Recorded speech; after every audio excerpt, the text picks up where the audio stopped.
या plan of care.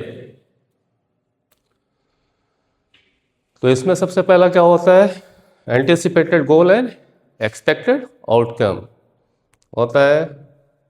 पढ़ रखा होगा पहले भी, शॉर्ट टर्म गोल, लॉन्ग टर्म गोल, क्या क्या चीज़ आप जल्दी अचीव करोगे, क्या चीज़ देर में अचीव होती है। जो जल्दी अचीव होती है दैट इज शॉर्ट टर्म गोल।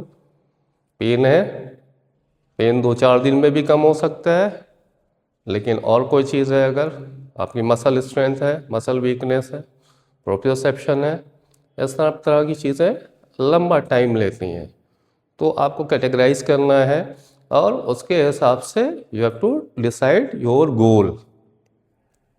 तो एंटिसिपेटेड गोल और उस गोल से आप क्या अचीव करना चाह रहे हो, ये पूरा बनाना है। Next is outline.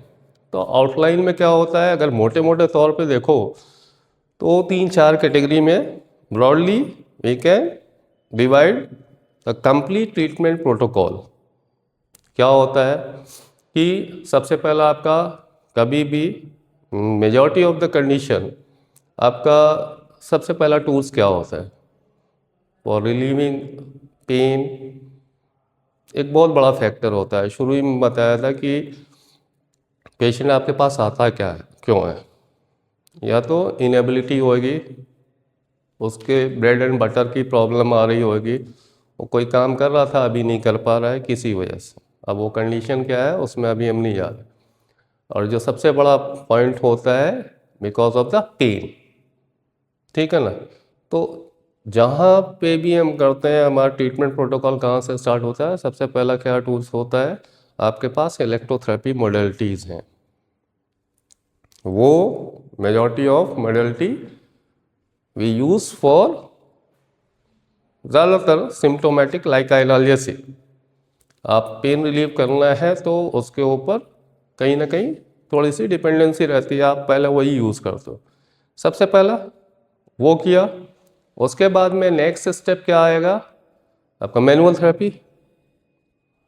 कुछ ना कुछ मैनुअली करना है। अब चाहे वो आपका स्ट्रेचिंग स्टार्ट हो, जितने भी प्रोटोकॉल है, whether it is related to the normal individual और इन अ डिजीज कंडीशन, आप इसके ऊपर करते ही हो। ज़्यादातर प्रोटोकॉल में आपका विदाउट स्ट्रेचिंग कोई भी प्रोटोकॉल नहीं होता है, ठीक है ना। स्ट्रेचिंग वो भी एक मैनुअल थेरेपी का पार्ट हो गया, आप करवाओगे तो। इसके अलावा हो सकता है जो भी कंडीशन है उसके अकॉर्डिंग आप 1-2 मैनुअल थेरेपी आपको यूज़ ही करना है ना। अगर मसल से रिलेटेड कुछ प्रॉब्लम है तो आप एमिटीज करोगे या स्ट्रेचिंग करोगे या कुछ और करोगे। अगर आपका टेंडन से रिलेटेड है या आपका लिगामेंट से रिलेटेड कोई प्रॉब्लम है तो कहीं ना कहीं आपका फिर सीरियक्स आ जाती है। आपका अगर पेरिफेरल नर्व से रिलेटेड है तो आपका कहीं ना कहीं न्यूरल मोबिलाइजेशन, न्यूरोडायनेमिक्स के ऊपर आप फोकस करोगे कि उसकी मोबिलिटी कैसे कंप्रोमाइज़ है, क्या करना है। PRT फॉर रिलीविंग टेंडरनेस और trigger point for treating which is related to your muscles, ठीक है ना।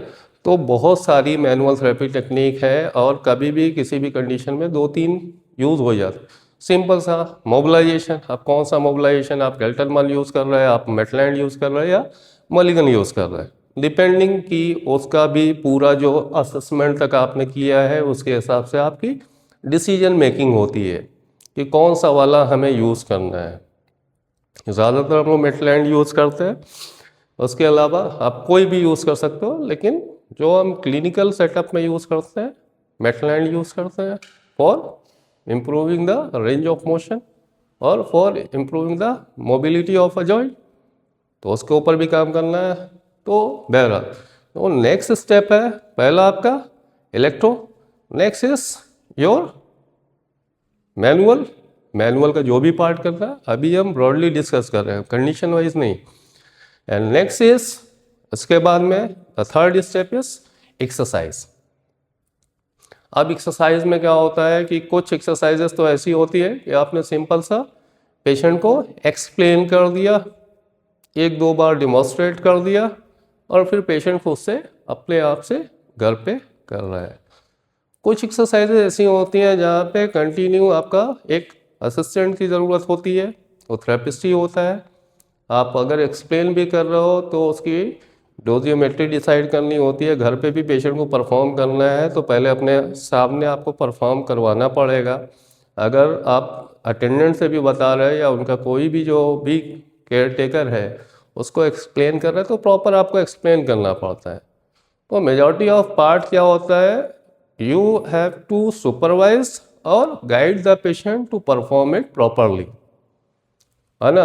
इवन आइसोमेट्रिक बड़ी कॉमन सी है, और चाहे नी आइसोमेट्रिक हो या नेक आइसोमेट्रिक हो, पेशेंट को बोल दो आप कि ऐसा परफॉर्म करना है, ठीक है, ऐसे दबाओ ऐसे दबाओ। आजकल पेशेंट आपको खुद ही बताता है आके कि वो वहाँ पे एक्सरसाइज बताई गई थी ये वाली, और उससे जब परफॉर्म करने को बोलो तो वो कैसे परफॉर्म करता है, यूँ लेता है सही ये दबाना है, ऐसा दबाना है ना। तो जो आपका बायोमैकेनिकली जो आपका एंगल होना चाहिए, अब मसल कितना पे टॉर्क प्रोड्यूस करती है, कितना एंगल होना चाहिए, वो एक थेरेपिस्ट ज़्यादा अच्छे से बता सकता है।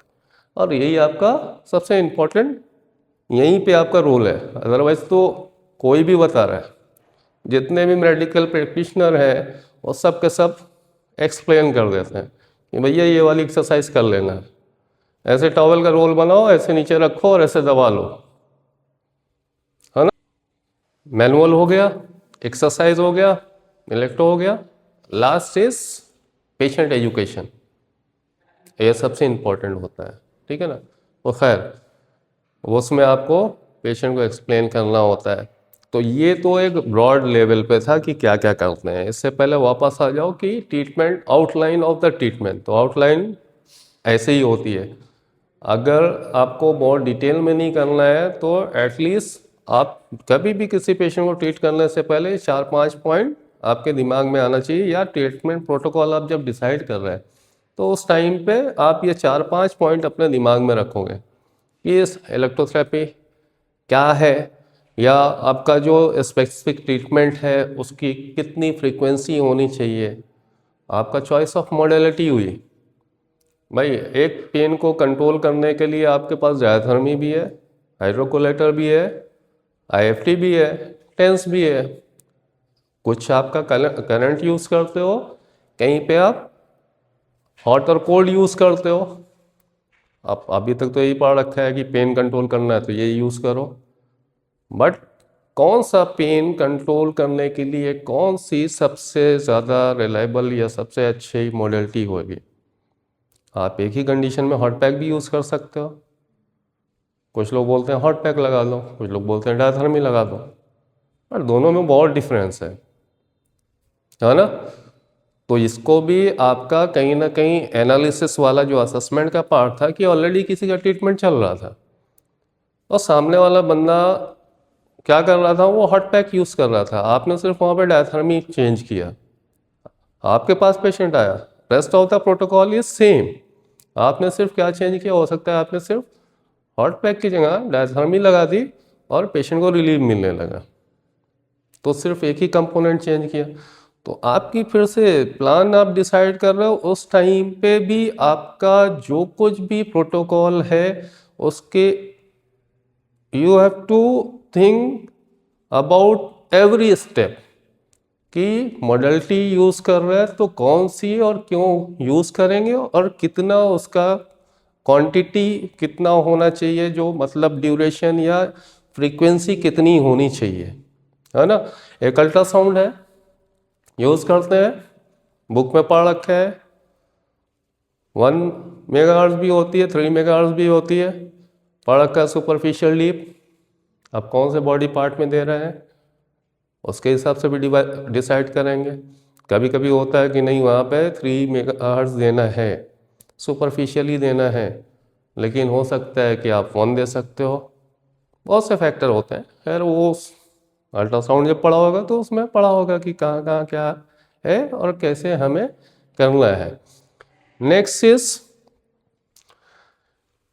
जो आपका इंटरवेंशन है उसकी पूरी की पूरी डिटेल मतलब मॉडलिटी है, तो आप frequency, duration, area of treatment, कितना आप कवर करोगे, कहाँ तक करोगे, कौन सा मेथड होगा, ये सारी चीज़ें आप वहाँ पे डिसाइड करते हो। ऐसे ही आपकी हो सकता है कि एक्सरसाइज हो, एक्सरसाइज में आपने कितना वेट देना है, वो आपके पास मैकमेन, ऑक्सफोर्ड और क्या क्या सारे क्लासिफिकेशन सिस्टम है कि आपको कैसे कैसे प्रोग्रेशन करना है। इनिशियली आपका कुछ ट्रीटमेंट प्रोटोकॉल कितनी रेंज में करना है, कहाँ से मसल को एक्टिवेट करना है। इनिशियली हम आइसोमेट्रिक से स्टार्ट करते हैं, ज़्यादा जो एंगल होता है वो चेंज नहीं होना चाहिए। बहुत ज़्यादा पेनफुल कंडीशन है, पहले ही सेटिंग में आते ही साथ पेशेंट का कभी ऐसा नहीं होता है कि उसका मूवमेंट या एंगुलेशन हम कम ज़्यादा कर रहे हैं या एंगल वाली या आइसोटोनिक हम डिसाइड कर रहे हैं। हमेशा जितने भी प्रोटोकॉल होते हैं मेजॉरिटी ऑफ केसेस में आप आइसोमेट्रिक ही स्टार्ट करते हो, और बेसिकली उसका फ़ायदा क्या होता है, to maintain the integrity of the muscles और जॉइंट। जितना अभी तक लॉस हुआ अब उसको आगे लॉस नहीं होना देना है। प्रोग्रेस कब करना है वो बाद में डिसाइड होगा। हम मसल स्ट्रेंथनिंग की तरफ कब आएंगे वो बाद में डिसाइड होगा। वो आइसोटोनिक से फ़ायदा लेते हैं, लेकिन शायद हो सकता है कि अभी हम आइसोटोनिक पे ना जा पाए जब तक कि उसके जो इन्फ्लेमेटरी साइन है या और दूसरी जो प्रॉब्लम है जब तक वो रिजॉल्व नहीं होगी तब तक हम प्रोग्रेशन नहीं करेंगे। तो ये सारी चीज़ होती है, ट्रीटमेंट प्रोटोकॉल है, आज तो डिसाइड कर लिया, लेकिन ऐसा नहीं है कि एक आदमी का ट्रीटमेंट प्रोटोकॉल हमेशा एक जैसा होगा। कुछ एक्सरसाइजेस, कुछ मॉडलिटी आपकी हटती जाएंगी, टाइम टाइम पे आपका अपग्रेड होता जाएगा। अभी कुछ और एक्सरसाइज हो रही है, कुछ दिन के बाद कुछ और होएगी। एक छोटा सा है, सीपी चाइल्ड है आपके पास में, आप लोग देख रहे हैं, छोटा सा बच्चा है, आपने एनालिसिस की, उसकी नेक होल्डिंग भी नहीं है। तो अभी फोकस कहाँ करना है, 3-4 महीने का बच्चा जितने पे भी होल्डिंग आती है, ठीक है ना, उसके आने के बाद में आपका क्या है, सबसे पहले 6 महीने का मान लो बच्चा है आपके पास है, अभी उसकी नेक होल्डिंग भी नहीं है, और आप स्टैंडिंग का प्रोटोकॉल तो नहीं डिसाइड करना है ना। अभी स्टैंडिंग तो बात की बात है, पहले प्रॉक्सिमल तो उसका स्टेबलाइज कर रहे हैं, पहले उसका नेक होल्डिंग तो आए, नेक के बाद फिर उसका नीचे लोअर बॉडी, फिर और नीचे, फिर नीचे, जितने भी माइलस्टोन एक नॉर्मल माइलस्टोन होता है उनको फॉलो करना है। लेकिन जब नेक होल्डिंग आ गई तो फिर कहे के लिए नेक होल्डिंग ही एक्सरसाइज किए जा रहे हैं। हाँ, उसकी क्वांटिटी कुछ कम कर सकते हैं, हो सकता है कुछ डेफिशिट्स अभी भी रह गया है, लेकिन अब दूसरे एक्सरसाइजेज भी तो करनी है जहाँ से उसके बेस पे या उसकी कमर का कॉर्डिपोर्ट पोजीशन में आना है या सिटिंग में आना है, उसका पोस्चर काइफोटिक ही है, आगे झुका जा रहा है, तो जो उसकी कोर मसल्स हैं उनके ऊपर भी आना है। उसके बाद फिर आपका kneeling, sitting, kneeling, knee standing and then standing, तो स्टेप बाय स्टेप आना है। लेकिन जो आपने गोल अचीव कर लिया उसको साइड रखो, नेक्स्ट गोल पे फोकस करो। इक्विपमेंट रिक्वायर्ड वो वहीं पे हो जाएगा कि क्या क्या चीज़ें चाहिए, हो सकता है एक्सरसाइजेस के लिए भी हो सकता है कुछ सपोर्टिव डिवाइसेस की ज़रूरत हो। इक्विपमेंट मतलब सिर्फ ये नहीं होता आपकी मॉडलिटी, कुछ हो सकता है ऐसी सपोर्टिव डिवाइसेस की ज़रूरत हो एम्बुलेशन के लिए, पेशेंट की वॉक के लिए या और किसी चीज़ के लिए, वो सारे का आपको निकालना पड़ेगा। एंड पेशेंट एजुकेशन स्पेशली, तो पेशेंट एजुकेशन में क्या आता है कि जैसे अभी पहले भी डिस्कस किया था कि पेशेंट तो ऑलरेडी कुछ ऐसा कर रहा है जो उसकी प्रॉब्लम का जो रीज़न है वो रोज़ाना झुक के काम कर रहा है। एक फीमेल है जो अपने बच्चे को कैरी कर रही है, इसको पीआईवीडी की प्रॉब्लम है या लो बैक की प्रॉब्लम है, और वो रोज़ाना या किचन में कुछ ऐसा काम कर रही है या जो उसका वर्किंग प्लेस जो भी है, चाहे वो किचन हो या कोई वर्किंग प्रोफेशनल हो, वो कुछ ऐसा काम कर रही है जो कॉज हो सकता है आपके लो बैक एक का। आप उस चीज़ की आपने पेशेंट से डिटेल ली भी नहीं और उसके ऊपर फोकस है भी नहीं।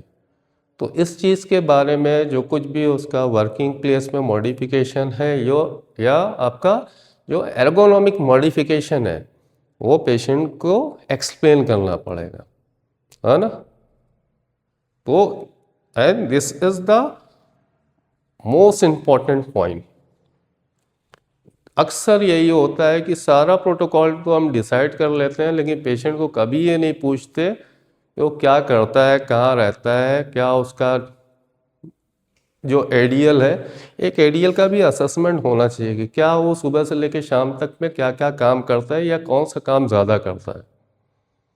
ठीक है ना। तो उसके सराउंडिंग का मेन यही होता है कि उस चीज़ की इंफॉर्मेशन कैसे लगनी है। Next is referral. कुछ कुछ कंडीशन ऐसी होती हैं कि हो सकता है, ऐसा नहीं है कि सब वन मैन शो है, आप जो करोगे वही करोगे। कुछ क्या, आजकल बहुत सारी ऐसी कंडीशन है कि जहाँ पे आपको जो दूसरे मेडिकल प्रैक्टिशनर हैं उनका भी साथ साथ में चलता ही रहता है। स्ट्रोक का पेशेंट है, आपका हार्ट डिजीज़ है, कोमॉर्बिड स्टेट है, कुछ भी ऐसा डिजीज़ हो सकती है जो अल्टीमेटली आपका जो प्रॉब्लम चल रही है उससे उसका रिलेशन हो। आपका डायबिटिक न्यूरोपैथी की कंडीशन हो सकती है। हाँ, तो अगर शुगर का पेशेंट है ऑलरेडी और उसकी अनकंट्रोल्ड है, या हार्ट की कंडीशन है ऑलरेडी, उसका स्ट्रोक हो रखा है या इस्चेमिक अटैक हुआ है, अब ऐसे में वो बिल्कुल वो वाली मॉनिटरिंग तो नहीं छोड़वाना है। आपके पास आ रहा है, आप एक्सरसाइज करवाए जा रहे हैं, उसका बीपी रोज़ फ्लक्चुएट हो रहा है, आप उस कंडीशन में भी एक्सरसाइज अपनी करवाए जा रहे हैं। तो इन सारी चीज़ों पे भी आपको रखना है और इनका कंसर्न लेके चलना है। ऐसा नहीं है कि बस हमारे पास आ गया और अब बस हम ही को जो करना है वो करना है।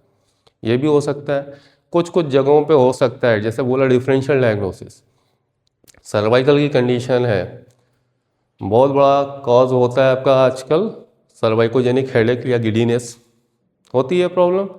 लेकिन ऐसा नहीं है कि सिर्फ सर्वाइकल ही से होती है, आपका इंटरनल ईयर की प्रॉब्लम हो, आपकी हार्ट की कुछ कंडीशंस हो सकती हैं, न्यूरोलॉजिकल कुछ कंडीशन हो सकती हैं।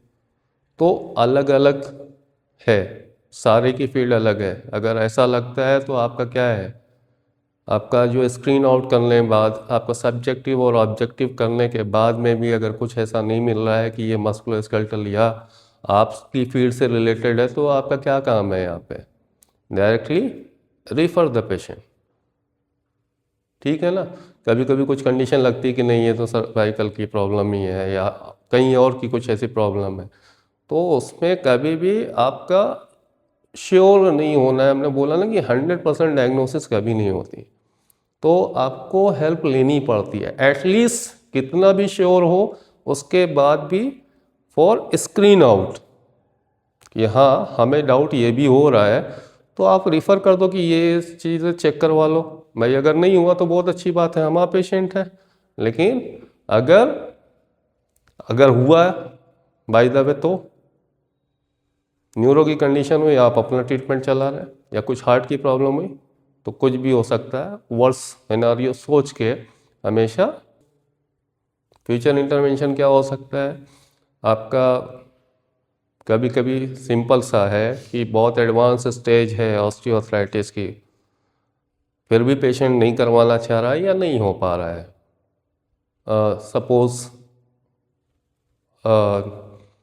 नी ट्रांसप्लांट होना है, रिप्लेसमेंट सॉरी, तो नी रिप्लेसमेंट की कंडीशन है, लेकिन कुछ उसके साथ में कोमॉर्बिडिटी है जिसकी वजह से वो नहीं करवा पा रहा है। तो अभी क्या है, प्रॉब्लम बहुत ज़्यादा है, पेन बहुत ज़्यादा है या कुछ और चीज़ें हैं, तो उसको शॉर्ट आउट करना है या मिनिमाइज़ करना है, अभी तो आप कर रहे हो, लेकिन फ्यूचर में उसका अल्टीमेटली वहीं पे जाना है।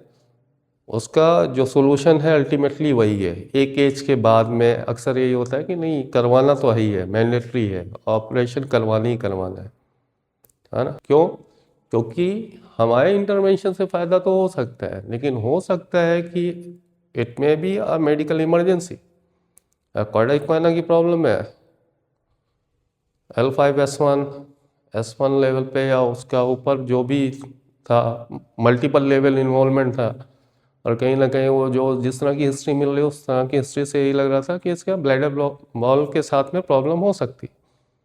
तो हम ऐसे अपना केस बनाने के चक्कर में पेशेंट की लाइफ के साथ क्यों खेलें, सीधा रेफर करो, अपना न्यूरो सर्जन को देखें। ठीक है ना।